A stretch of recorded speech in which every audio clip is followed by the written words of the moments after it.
Well, now for more on the business of the Olympic Games, let's go to Harry's son. He is visiting professor at the business school at the University of Chester in the United Kingdom, up there on the border with Wales, but he's actually in Florida at the moment for us. Harry, good to see you. We wanted to compare a little bit the Beijing Winter Olympics with what's going on in Tokyo at the moment. Now, I know that a lot of Olympic Games have lost money over the years, but just in a very broad brush way, how much do you think Tokyo may have lost with these games by delaying them for a year and then going ahead with them in a way that many people there didn't want them to?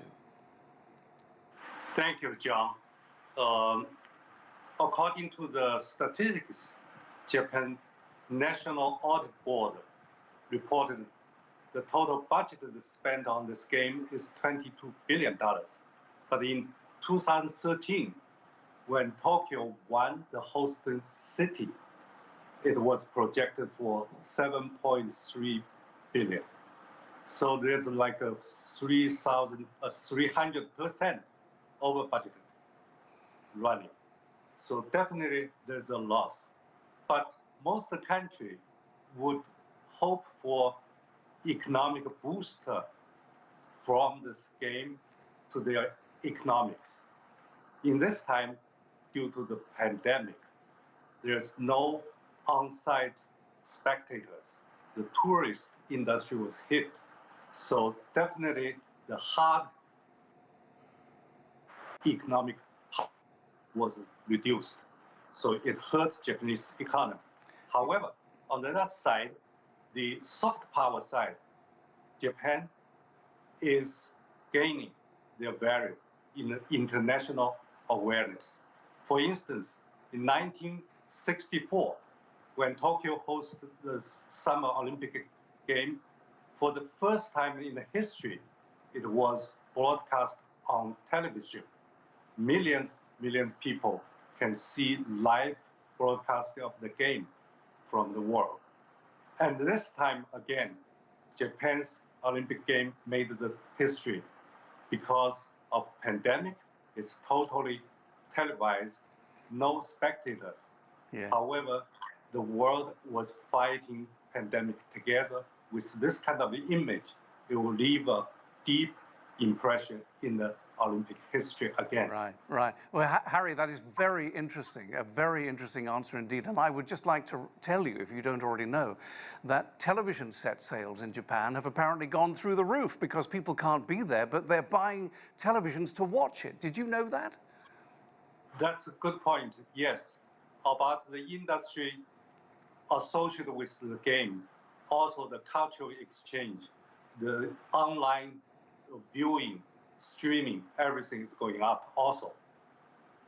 Now, how do you think this latest surge in COVID-19, which we're reporting as one of our headlines tonight, is going to affect the way in which these games are seen? In other words, how the Japanese handle this final 7 days?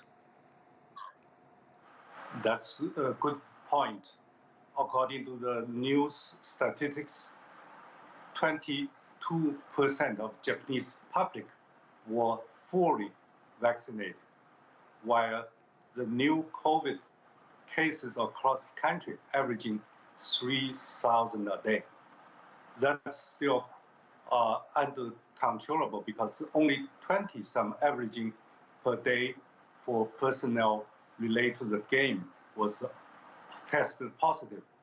However, with total population of 126 million, Japan compare only 1/3 of the US total population, but the US today reported 95,000 new cases.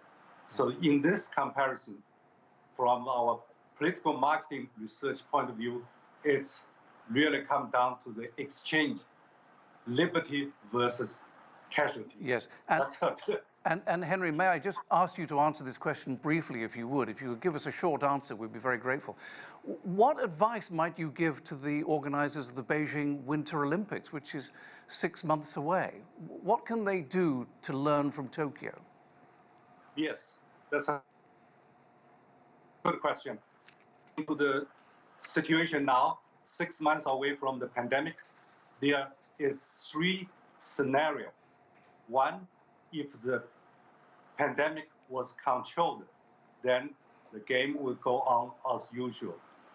Two, if the pandemic is still in Greece or as current situation, definitely there will be limited spectators, especially for foreign visitors will be strictly limited. And the third scenario is maybe the game even be postponed if this pandemic is really going serious.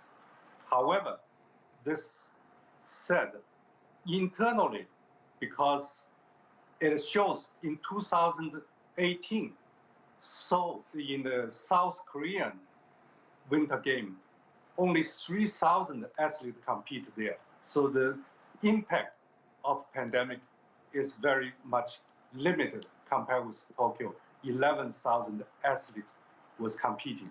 Okay. So it's much more manageable. And on the other side, China can use this opportunity to develop its domestic winter game and tourist business for domestic visitors. So that's something they can prepare according to domestic capacity in order to avoid the pandemic from foreign visitors.